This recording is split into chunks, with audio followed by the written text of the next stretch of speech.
Shalom Bapak Ibu Saudara yang dikasihi Tuhan. Puji nama Tuhan, saat ini saya diberi kesempatan sama Bapak Gembala untuk menyampaikan kebenaran firman. Lebih dan kekurangannya mohon maaf kalau saya tidak tidak begitu signifikan atau tidak begitu terampil untuk dalam menyampaikan kebenaran firman ya. Kita akan share dan berbagi tentang kebenaran firman ini. Kalaupun ada yang kurang ya mohon kalau ada yang kalau saya kurang mohon ya dibetulkan gitu kan. Mari sama-sama kita buka kebenaran firman Tuhan dalam 1 Timotius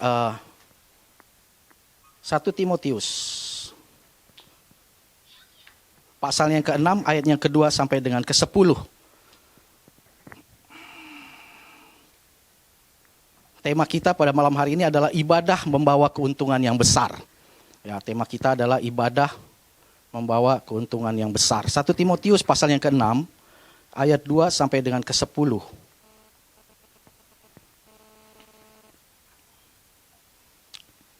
Ya, 1 Timotius pasal yang ke-6 ayat 2 sampai dengan ke-10. Demikian firman Tuhan.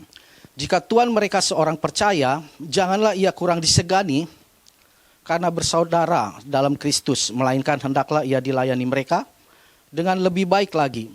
Karena Tuhan yang menerima berkat pelayanan mereka ialah saudara yang percaya dan yang kekasih. Ajarkanlah dan nasihatkanlah semuanya ini. Jika seorang mengajarkan ajaran lain dan tidak menurut perkataan sehat, yakni perkataan Tuhan kita Yesus Kristus, dan tidak menurut ajaran sesuai dengan ibadah kita, ia adalah seorang yang berlagak tahu, padahal tidak tahu apa-apa. Penyakitnya ialah mencari-cari soal dan bersilat kata yang menyebabkan dengki, cedera, fitnah, curiga, percekcokan antara orang-orang yang tidak lagi berpikiran sehat dan yang kehilangan kebenaran, yang mengira ibadah itu adalah suatu sumber keuntungan. Nah, memang ibadah itu kalau disertai rasa cukup memberi keuntungan yang besar, sebab kita tidak membawa sesuatu apa ke dalam dunia dan kita pun tidak dapat membawa apa-apa keluar. Asal ada makanan dan pakaian cukuplah. Tetapi mereka yang ingin kaya terjatuh ke dalam pencobaan, ke dalam jerat dan ke dalam berbagai-bagai nafsu yang hampa dan yang mencelakakan, yang menenggelamkan manusia ke dalam keruntuhan dan kebinasaan. Karena akar segala kejahatan ialah cinta uang, sebab oleh memburu uanglah beberapa orang telah menyimpang dari iman dan menyiksa dirinya dengan berbagai duka. Puji nama Tuhan, Bapak Ibu Saudara, tema kita hari ini adalah ibadah yang membawa keuntungan yang besar.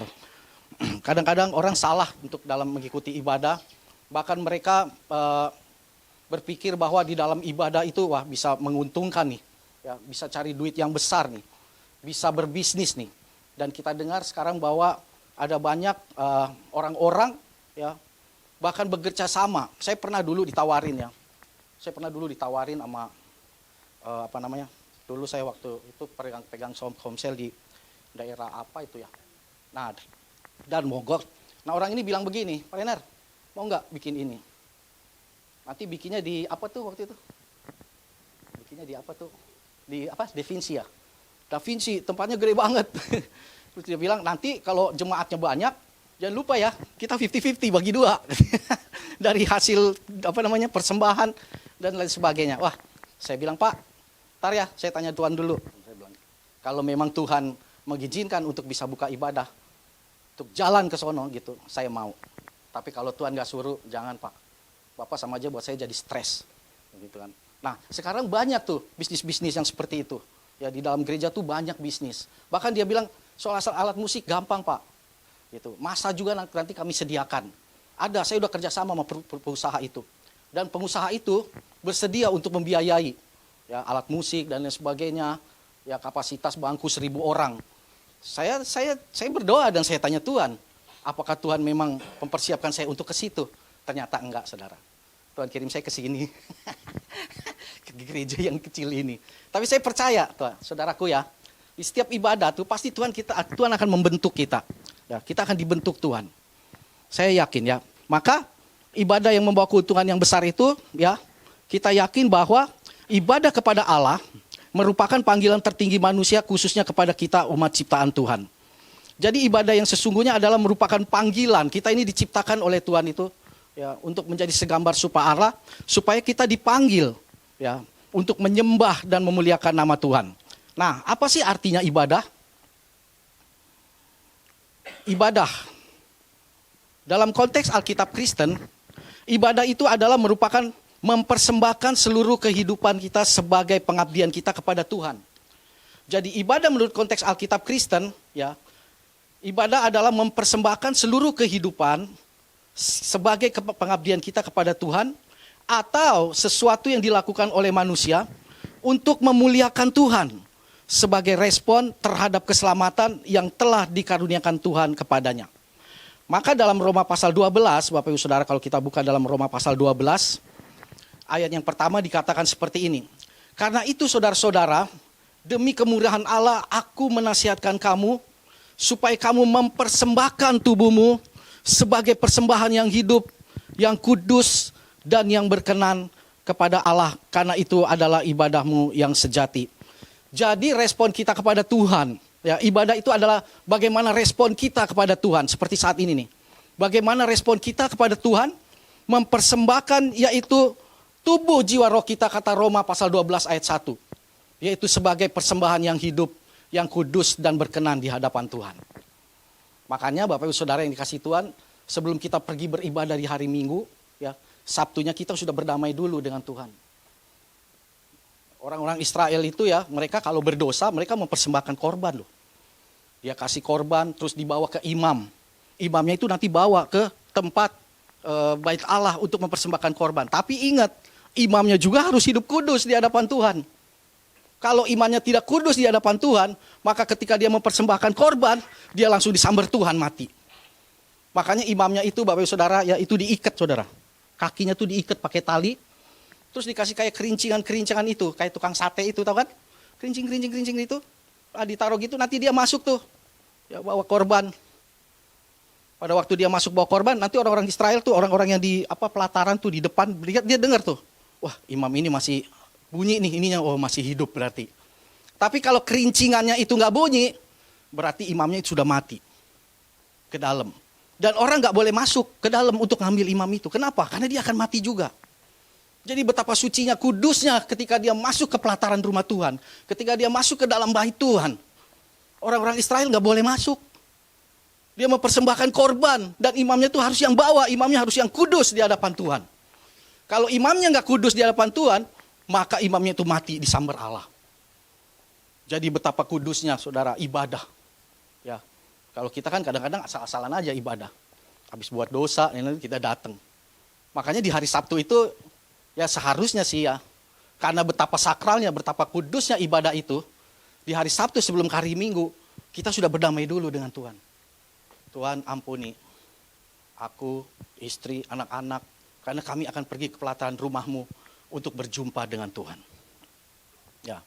Jadi kalau kita lihat respon kita ya sebagai umat Tuhan memuliakan Tuhan, sebagai keselamatan yang dikaruniakan Tuhan, ya, itulah ibadahmu yang sejati, yaitu apa? Mempersembahkan tubuh, jiwa dan roh. Ya, Roma 12 pasal 1 itu tadi.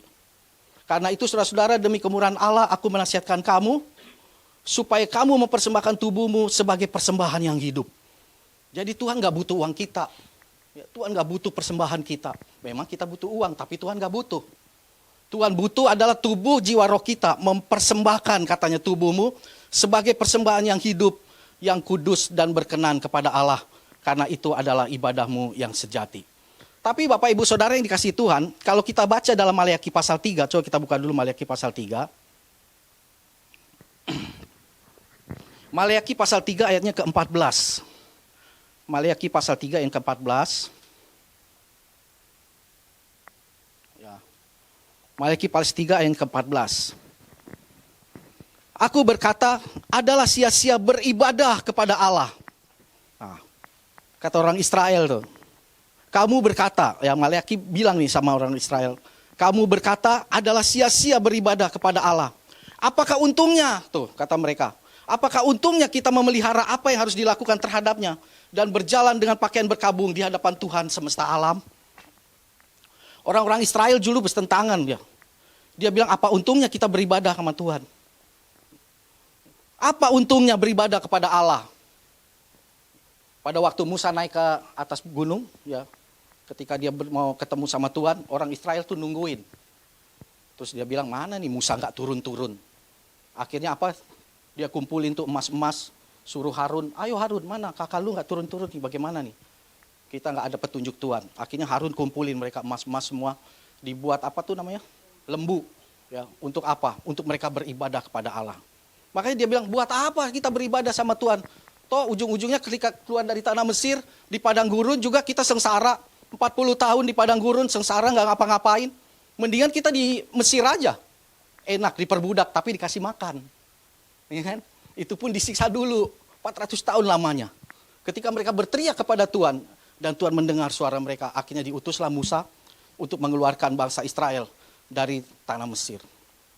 Tapi pada waktu di padang gurun, mereka bersungut-sungut. Mereka bersungut-sungut. Mereka bilang, aduh Tuhan, kenapa? Makan aja susah. Tiap hari makan dari surga, terus roti mana. Kasih dong daging. Tuhan dengar, akhirnya dikirim burung puyuh. Kasih dong air, kami kehausan. Akhirnya dikasih air. Tapi ujung-ujungnya Musa tidak masuk surga. Tidak masuk ke tanah Kanaan. Karena apa? Tidak masuk tanah perjanjian. Karena apa? Karena Musa sudah melanggar perintah Tuhan. Mereka lebih takut kepada orang Israel. Dia lebih takut kepada orang Israel daripada kepada Allah. Nah, jadi lihat, ya, ketika mereka bersungut-sungut pada Tuhan, untuk apa kita beribadah kepada Allah? Buat apa kita beribadah kepada? Padahal di dalam ibadah itu dikatakan banyak sekali mengandung janji-janji Tuhan. Kadang-kadang orang tuh sulit ya untuk bisa beribadah kepada Tuhan. Ya, kadang-kadang kalau kita lagi butuh aja, baru kita pergi beribadah. Kalau kita lagi nggak butuh mah kayaknya ibadah itu seperti rutinitas agamawi saja. Datang hanya untuk menyanyi, menyembah Tuhan, mendengar kebenaran firman Tuhan. Setelah itu datang Selasa berdoa, datang Jumat lagi belajar tentang kebenaran firman. Tapi di dalam dirinya ketika kita beribadah, kita tidak pernah merasakan berjumpa dengan Tuhan. Maka pada waktu kita tidak merasa berjumpa dengan Tuhan, ujung-ujungnya apa? Persungut-sungutan. Sama kayak orang Israel. Orang Israel itu dengan mata kepala sendiri mereka melihat kuasa Tuhan. Mereka melihat namanya tiang api. Mereka melihat namanya tiang awan. Mereka melihat namanya makanan itu dikasih sama Tuhan. Ya, bahkan berjalan 40 tahun di padang gurun, kasutnya tidak rusak, bajunya tidak rusak. Kita jangankan 40 tahun Pak Bu. Ya, seminggu aja tuh udah peot-peot tuh sepatu tuh kan, kegesek-gesek lantai, jalanan dan lain sebagainya. Tapi mereka jalan di padang gurun, ya, kaki mereka kuat, tulang-tulang mereka kuat berjalan. Karena apa? Karena ada Tuhan yang menyertai. Nah, Bapak Ibu Saudara yang dikasih Tuhan, apa sih yang kita ambil dari makna kebenaran firman Tuhan ini? Pertanyaannya apa ya? Keuntungan besar yang seperti apa sih yang dapat menolong kita jika kita memiliki rasa cukup di dalam ibadah kita? Nah, ini satu pertanyaan buat saya dan saudara. Kira-kira keuntungan besar yang seperti apa yang dapat menolong kita jika kita memiliki rasa cukup di dalam ibadah kita? Nah, di sini ada beberapa keuntungan yang besar untuk dapat menolong kita jika kita memiliki rasa yang cukup di dalam ibadah kita. Ya, yang pertama ada beberapa keuntungan yang besar untuk menolong kita jika kita memiliki rasa cukup dalam ibadah kita adalah yang pertama, ibadah yang disertai dengan rasa cukup yang dapat menolong kita dari segala keserakahan. Ya, yang pertama, yaitu dia ibadah yang disertai dengan rasa cukup yang dapat menolong kita dari segala keserakahan. Coba kita lihat 1 Timotius pasal yang ke-6. 1 Timotius pasal yang ke-6.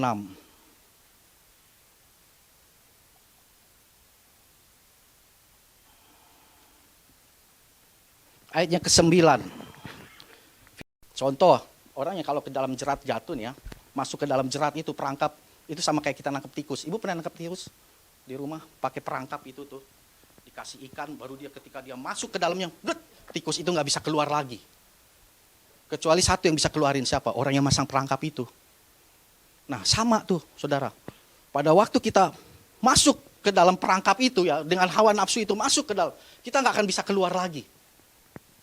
Makanya kalau orang sudah bertobat tidak sungguh-sungguh, yang mengalami Tuhan di dalam kehidupannya, percayalah, Walaupun dia sudah Kristen, dia akan terjerat dengan hawa nafsu itu.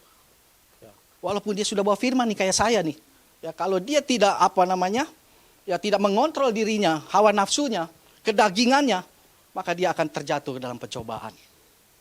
Dan itu saya lihat di kemarin, rame juga tuh. Mereka akan rame-rame nih, lawyer ini akan pergi ke sinode GBI untuk apa? Sudah minta tutup. Entah itu beritanya kapan, entah beritanya itu hari ini atau berita kapan, yang saya lihat itu terjadi di situ. Dan akhir zaman ini memang sedang terjadi. Ya, iblis itu tahu, ya, tapi dia tidak maha tahu. Dia tahu kelemahan kita, tapi dia tidak maha tahu akan kelemahan ibu. Tapi dia tahu. Nah, pada waktu kita buka celah dia masuk. Ini dia, ya. Makanya Adam dan Hawa sebenarnya tuh ya kalau tidak punya keinginan hawa nafsu dia, ya. Cuma hawa doang, tapi nggak ada pakai nafsu, maka saya percaya yakin ya mereka tidak jatuh dosa. Setuju ya, Bapak Saudara ya? Dia tidak akan jatuh dosa. Ya, kalau cuma punya keinginan tapi nggak disertai dengan nafsu itu, ya Hawa itu tidak akan mengajak suaminya untuk dosa. Maka hari ini kita belajar bahwa sesungguhnya keuntungan yang besar untuk menolong kita, yang bisa membuat rasa kita cukup dalam ibadah kita, itu tadi ya disertai dengan rasa cukup dalam ibadah kita. Karena apa? Itu menolong kita dari segala keserakahan. Manusia ini ada rasa kurang puas. Pasti ada tuh di dalam diri kita rasa kurang puas. Ya makanya terjadi itu dia, kawin mawin kesana kemari kan, cerai dan lain sebagainya. Ya udah punya istri 1 mau 2. Gak tahu itu siapa. Gitu. Tapi oleh karena keinginan nafsu itu gitu, maka itu terjadi di dalam kehidupan manusia. Ya. Jangankan orang-orang kita bicara di luar sana, orang-orang di gereja pun banyak kok. Ya. Terus yang kedua, ada beberapa keuntungan yang besar untuk dapat menolong kita jika kita memiliki rasa cukup di dalam ibadah kita. Yang kedua adalah ibadah yang disertai dengan rasa cukup dapat menolong kita dari cinta akan uang. Dari cinta akan uang. Ya, 1 Timotius pasal 6 ayat 10. Coba kita baca dulu 1 Timotius pasal 6 ayat 10. Dikarenakan karena akar segala kejahatan. Wow, Alkitab sudah bilang akar segala kejahatan. Ngeri ya. Ialah cinta uang. Sebab oleh memburu uanglah beberapa orang telah menyimpang dari iman dan menyiksa dirinya dengan berbagai-bagai duka. Uang itu penting. Tadi saya sampaikan di doa-doa puasa ibu-ibu. Ibu-ibu itu bilang begini, iya Pak, tapi kan ibadah kita juga perlu uang. Ya, saya datang ke sini aja perlu uang. Bagaimana kalau nggak perlu uang, saya mau bayar angkot itu datang ke sini. Ibu bener lu luar biasa. Kita perlu uang. Amin. Pelayanan perlu uang. Ya. Tapi ingat, Alkitab berkata bahwa cinta akan uang adalah akar dari segala kejahatan. Oleh sebab memburu uanglah beberapa orang telah menyimpang dari iman. Banyak orang yang menjual imannya ketika mereka disodorkan uang. Ya, nih, ya, Darwis, gua kasih 200 juta. Tapi hari ini kamu harus ganti namamu menjadi Muhammad Iskandar.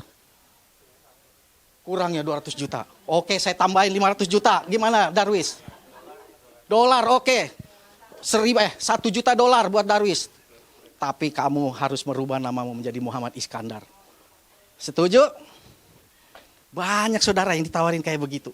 Ya, nggak usah 1 juta dolar, ya 100-200 juta aja tuh di dalam tas yang koper begini nih. Kalau disodorin di depan kita tuh mata kita langsung hijau. Udah, Yesus apa duit ya?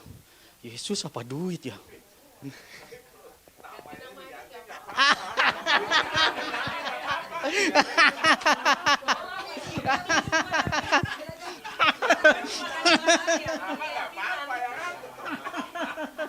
Loh iya saudara, itu realita loh, beneran loh. Kita cuma ngomong di sini, tapi kalau dihadapi loh, itu bisa, hati kita tuh goncang loh, saudara. Betul kan?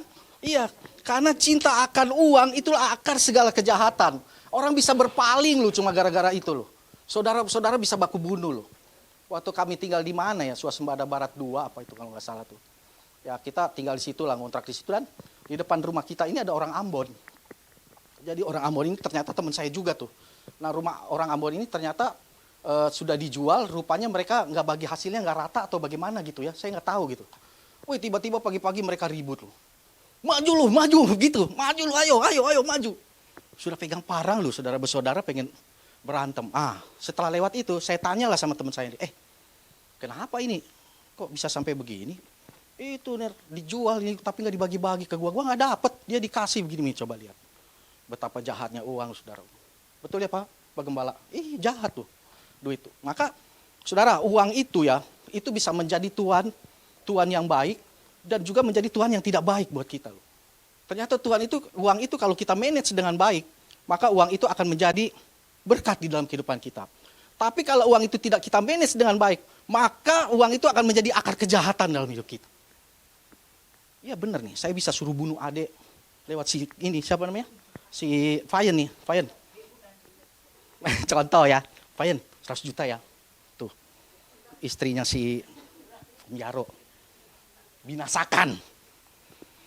Kira-kira Fayen mau nggak? Boleh lagi butuh nih duit nih. Tapi orang kalau kepepet, saudara.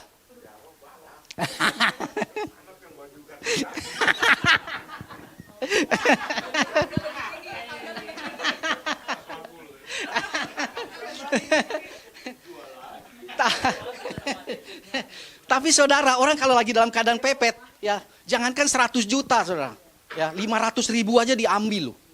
Dia lagi kepepet.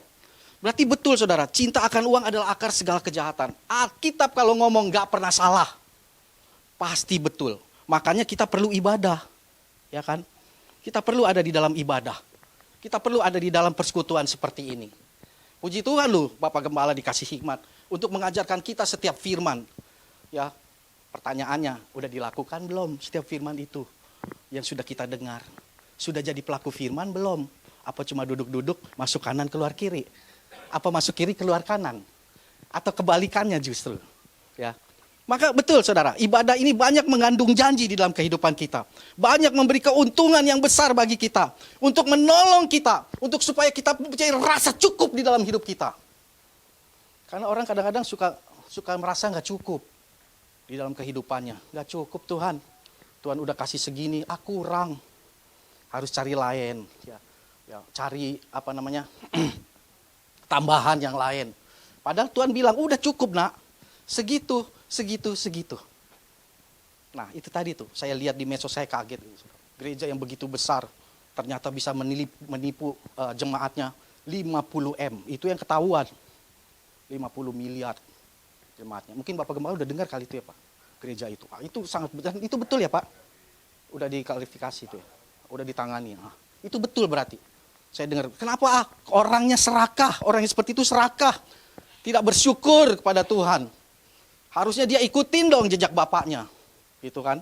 Harusnya dia ikutin dong. Bapaknya sudah merintis sampai sebegitu besar. Kenapa? Serakah saudara. Tuh. Orang kalau serakah kayak begitu tuh. Yang kedua dia cinta akan uang. Ya. Makanya kita perlu yang namanya ibadah. Supaya kita tahu, oh benar ya Tuhan. Ternyata pada waktu aku mempersembahkan tubuh jiwa rohku kepada Tuhan. Maka di situ Tuhan memulihkan kehidupan kita. Nah yang ketiga, ada beberapa keuntungan yang besar untuk dapat menolong kita. Jika kita memiliki rasa cukup di dalam ibadah kita. Tadi yang pertama adalah keserakahan, yang kedua adalah cinta akan uang.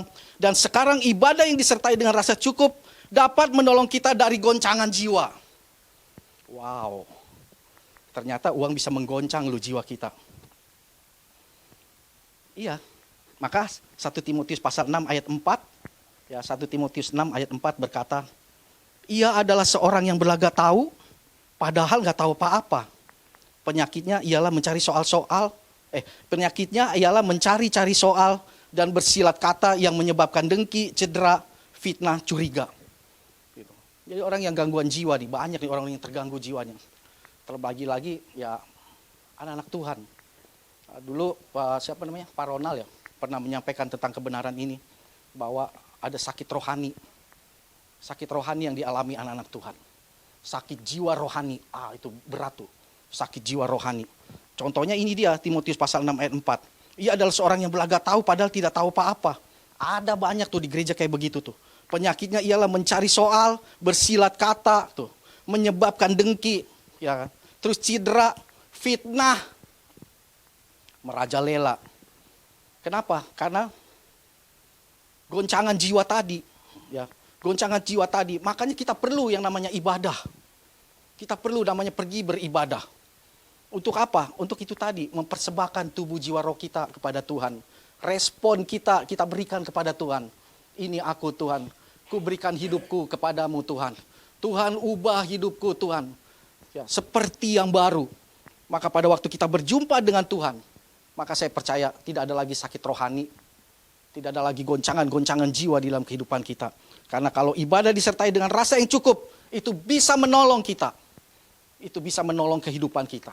Itu bisa menolong jiwa kita. Amin. Ibu-ibu yang dikasih Tuhan, saudaraku yang dikasih Tuhan. Maka mendekatkanlah diri kepada Tuhan. Supaya apa? Jiwamu tidak tergoncang. Menghadapi masalah sedikit langsung tergoncang. Berkata, marilah kepadaku yang letih lesu dan berbeban berat. Tuhan udah ngajak lu, Tuhan udah ngundang itu, mari datang ke sini. Tapi kadang-kadang kita sendiri yang menjauhkan diri kepada Tuhan. Kadang-kadang kita sendiri yang tidak mau mendekat kepada Tuhan. Padahal Tuhan bilang, datang kepadaku, mendekat diri kepadaku.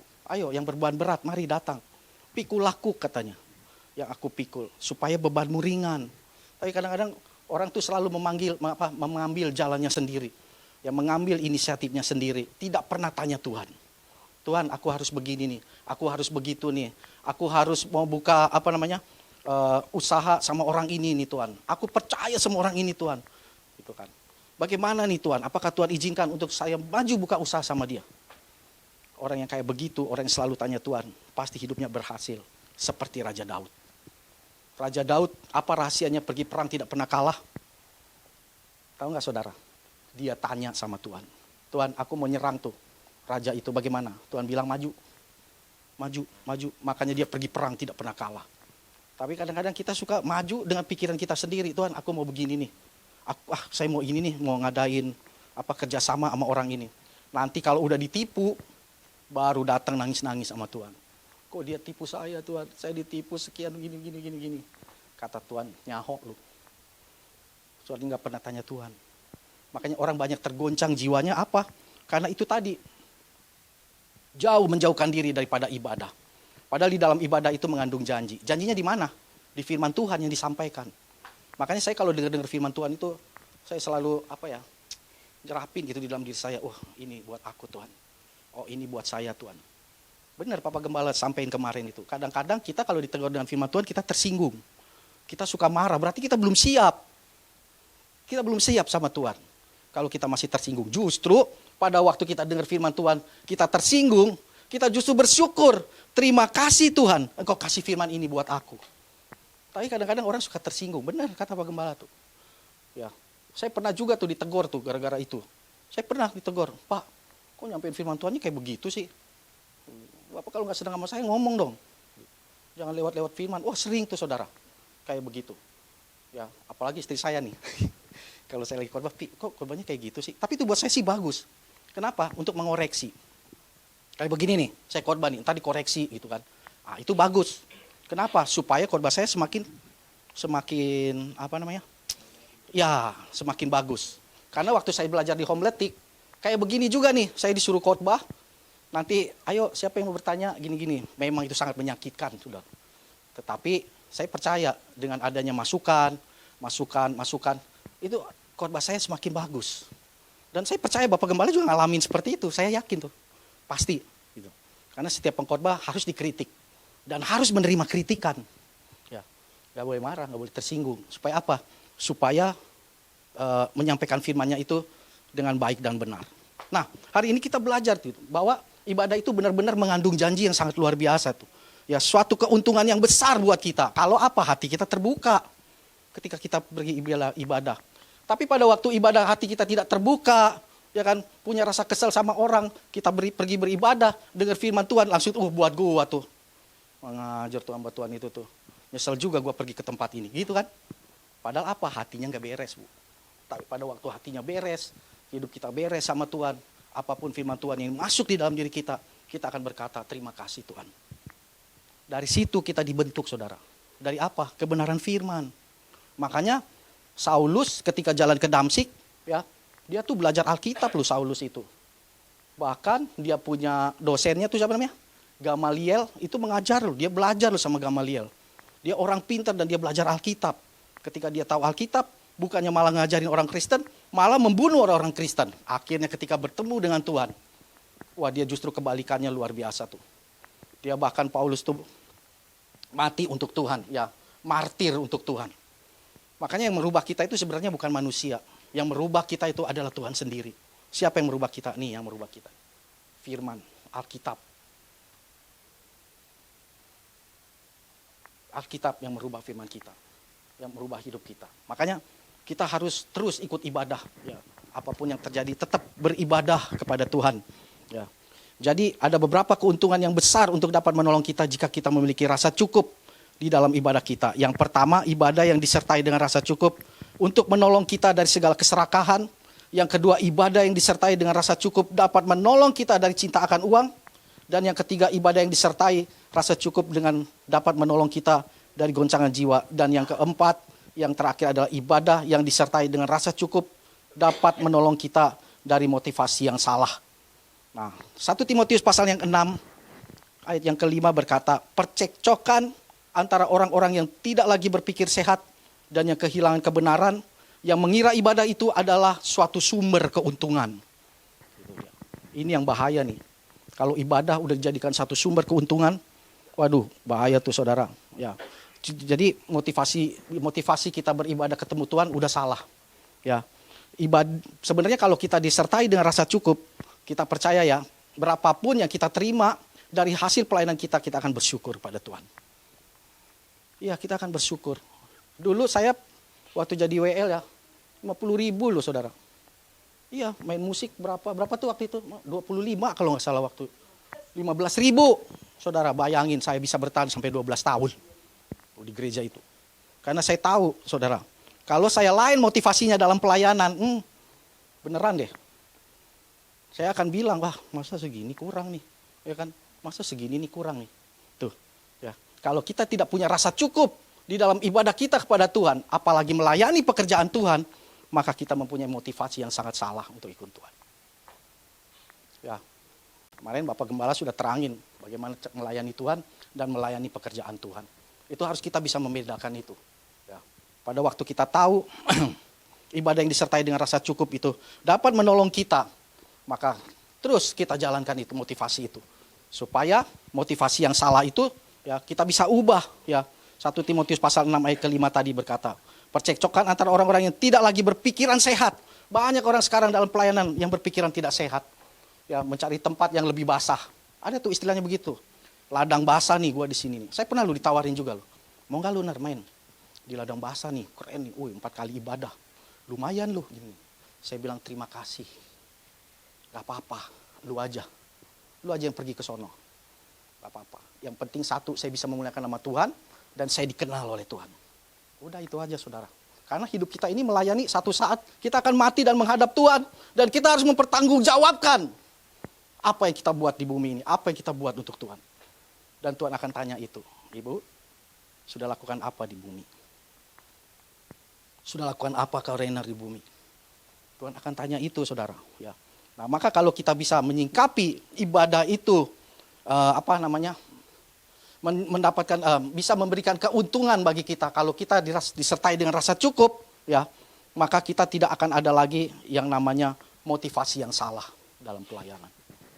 Kita akan tertuju kepada Tuhan, yaitu Yerusalem baru, bumi baru. Satu hal, kalau kita setia, Tuhan akan kasih mahkota untuk kita. Karena kita hidup di bumi ini hanya sementara. Kalau kita dikasih kesempatan untuk bisa melayani Tuhan, itu bonus. Kita dikasih kesempatan untuk bisa melayani Tuhan. Ya, karunia, talenta yang Tuhan kasih sama kita, pergunakan itu sebaik-baiknya. Ya, supaya kita tidak punya motivasi yang salah di hadapan Tuhan ketika kita melayani Tuhan. Ya, makanya selalu saya kalau di dalam doa saya, Tuhan, ajarkan aku serendah-rendahnya di hadapan-Mu, Engkau setinggi-tingginya Tuhan aku agungkan. Supaya apa? Talenta-talenta yang Tuhan kasih sama kita semakin dahsyat. Kita pulang juga tidak akan membawa apa-apa. Kita berkata bahwa segala jerih lelah kita akan dipertanggungjawabkan di hadapan Tuhan.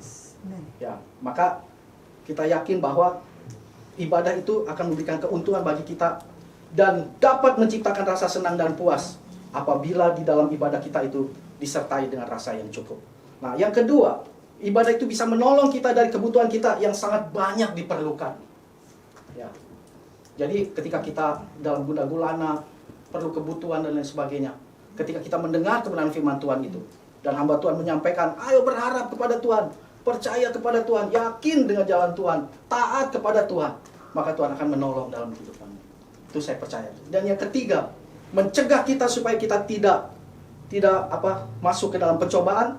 Dan jika kita ingin lebih dari apa yang kita butuhkan. Dari waktu kita mendengar kebenaran firman Tuhan, ketika ada orang yang mau mencoba untuk berbuat jahat, atau menipu kita, merancangkan segala sesuatu yang jahat di dalam hidup kita. Pada waktu kita beribadah kepada Tuhan, ya sepenuh hati kita bawa kepada Tuhan, dan kita bertanya kepada Tuhan, maka Tuhan akan mencegah kita dari segala dalam pencobaan. Makanya Tuhan sendiri berkata, Tuhan Yesus nih, di dalam Taman Getsemani, dia berdoa kepada Bapaknya, Bapa, sekiranya cawan ini lalu daripadaku, biarlah janganlah kehendakku, tetapi kehendakmu yang jadi. Artinya Tuhan Yesus sendiri pengen supaya pencobaan-pencobaan ini dilalui daripadanya, jangan dialami. Tapi Tuhan Yesus bilang, jangan menjadi kehendakku Bapa, tetapi menjadi kehendakmu. Bapak Ibu Saudara yang dikasihi Tuhan, itulah firman Tuhan yang saya sampaikan pada hari ini, bahwa di dalam ibadah selalu membawa keuntungan yang besar. Ya, intinya apa saudara? Intinya dari kebenaran firman Tuhan ini, kita harus punya rasa ucapan syukur. Selalu bersyukur di dalam kehidupan kita, setiap hari, setiap detik, setiap waktu. Dan kita harus merespon, ya, bagaimana diri kita ini mempersembahkan kepada Tuhan. Kita harus respon bahwa sesungguhnya kehidupan kita inilah yang dipersembahkan kepada Tuhan. Karena itulah pengabdian kita kepada Tuhan. Demikian kebenaran firman Tuhan. Tuhan Yesus memberkati.